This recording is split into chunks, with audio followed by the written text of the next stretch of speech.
hafi buri kibi cyose kiri ku isi uyu munsi cyazanywe n'abantu.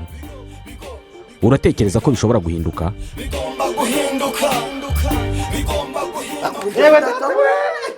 Umuziki nyarwanda wo gutera imbere basa nkaho byanze. Twagerageje bishoboka byose ntabwo tutagize aho bigeze rero. Hari n'byinshi byagiye byanga ariko leta yabijyamo bigakunda. Dore agatekerezo kacu rero kugira ngo umuziki nyarwanda utere imbere usaba ubushobozi cyane. Umuhanzi agahozaho kuko abahanzi beza barahari, turabafite, barahari benshi kundi turanababona. Dore agatekerezo kacu rero nta kuntu buri karere kasinyisha umuhanzi wako bakabagabagabana nyine cyane. Hako tubona ama equipe afitwe n'uturere kumva ngo Musanze FC cyangwa wenda Bugesera FC n'ibindi cyane. Buri karere kagafata umuhanzi cyangwa n'ababiri, why not?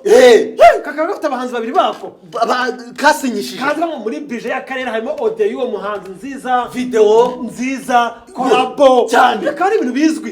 Urumva twafite uturere tungahe 30. Ubwo bafasha babiri abahanzi bangahe 60 bakora bahozaho cyane. Urumva ko abahanzi batakora mu gihugu dufite abantu 60 bahoza narenge ngo yakennye ngo yabuze ngo nande baheruka gusohora management ngo gose akatedemo jingo y'akarere ari ibintu biri kiriya kandi nawe akajya yamamaza ku karere ari mu bikorwa by'akarere bya buri munsi, kuganiriza urubyiruko, kujya mu muganda, gushishikariza urubyiruko ibintu runaka cyane, kuvuga bari kibiyobyabwenge bakamukoresha muri campaign wa muhanzi w'akarere ariko nabo bakijya bamufasha cyane. Nta muhamagara imwe gusa ngo bije bamwihorere ugasanga ari n'akarere kawe ati twe tuzagura uriya bakayaga bati bana twebwe akarere ka Kayonza turashaka The Ben. Oya The Ben arahenze. The Ben burakereka Kicukiro ya mubasha ukavuga ati twebwe Musanze King James n'uwacu James ariko ikibazo gihari ni kimwe nuko rwamagana muteretse miliyoni 12 ariko mwamugereka izindi 6 18 bakajya batera buri karere gashaka umuhanzi cyane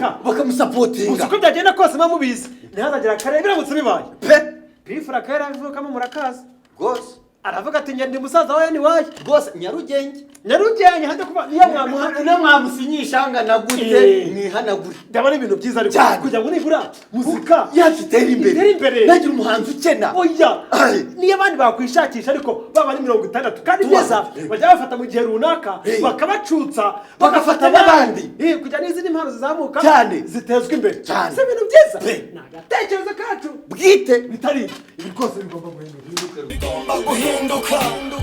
Bigomba guhinduka